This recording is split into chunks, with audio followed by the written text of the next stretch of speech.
I think that bunny's too happy about the ice on him right now. I know, Chelsea. I think we talked about this at the 6 o'clock, but on the 7, we're going to tell you too, viewers, we have ice crystals on the actual bunny here. They were raindrops and then they froze as the temperature went below 32 degrees. And I think that's happening across a lot of central and northeastern Pennsylvania. If there are puddles out in front of your driveway or in front of your house, those are going to freeze overnight tonight. So do be careful for any slick spots if you're going to the car early tomorrow morning. There's definitely going to be some ice on some areas that are wet right now since we did have so much rain today. Let's take a look at where there was freezing rain earlier today. This is from Pointel in Wayne County. Lee, thanks for sending us this picture. You can see some of those branches encased in ice.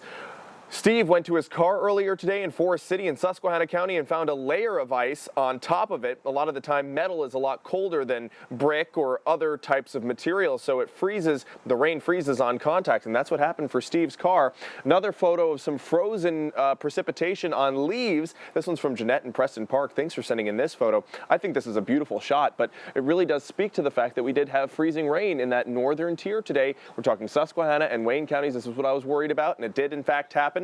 So be careful. There might be some slick spots if you continue to go out tonight or tomorrow morning. Current view of Williamsport shows some clearing. We're going to continue to see that clearing through eastern Pennsylvania. We don't see it just yet, though, in Scranton. Overcast skies with the temperature currently coming in at 30 degrees. But with the additional north winds at 9 miles per hour, it feels like 22, and it'll feel like the single digits and teens through the overnight tonight with those winds gusting up to 30, even 40, maybe 50 miles per hour for those of you in the Poconos. Temperatures now dropping down to the 20-degree mark in Mansfield, 24 for Ridgebury, 24 for Storuca, 28 for New Milford, 27 for Pleasant Mountain, Hazleton, and 34 for Auburn. Those temperatures are anywhere from 5 to up to 13 degrees cooler than they were 24 hours ago. So these high temperatures that we saw today, only at 40, are chilly. 40 is the second coldest temperature we've seen as a high so far this all of March of 2024. So this was a very chilly day today, and 42 for Williamsport was our high temperature.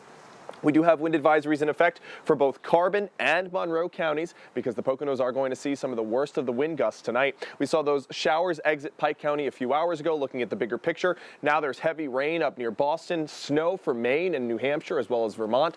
That's all out of our region. We're going to see the clouds start to get out of here as well, too. Clear skies by around 2 a.m. Maybe a few more flurries for the northern tier as we go towards sunrise. But all of tomorrow, once we get past around 10 a.m., those winds will subside and it'll be fully clear for the day on Sunday and the day on Monday. And really important, on Monday morning, we're talking between midnight and 5 a.m., we're going to have a penumbral lunar eclipse. Now, there are two parts of the Earth's shadow, the penumbra, which is the partial shadow, and the umbra, which is the inner shadow of the Earth. And we're going to see the moon's disk fall into the partial shadow, or the penumbra. That's going to cause a little bit of a dimming on the surface of the moon around 3 a.m. So if you're up at 3 a.m. or if you plan on maybe seeing the eclipse, that's when you'll be able to see the darkness on the face of the moon on Monday morning. All right, let's take a look at some of those wind gusts. They could be up to 50 miles per hour tonight in Mount Pocono, continuing through the morning and then subsiding once we go through the day on Sunday. We'll probably see gusts up to maybe 15 or 20 miles per hour, but that's nothing compared to what we are going to see tonight. There's your 7-day forecast. 45 is your high, and that will actually feel like 45 because we'll hit it around 3 or 4 o'clock, and those winds will subside by then. We'll see a lot of sunshine, so Sunday will shape up to be a nice day for the Stroudsburg St. Patrick's Day Parade. Monday looks great as well. Full sunshine. Temperatures in the mid to upper 50s, so it's going to be a good day. Get out and enjoy both Sunday and Monday after this washout that we had today. And hopefully the skies are clear so we can see that eclipse. And it will be, yes. It looks like good. Skies will be clear between midnight and 5 a.m. on Monday morning, so you will be able to see the eclipse as long as you decide to get rid of some sleep. All right. As the bunny goes crazy in the backyard. All right, thanks, Jeremy. Yep.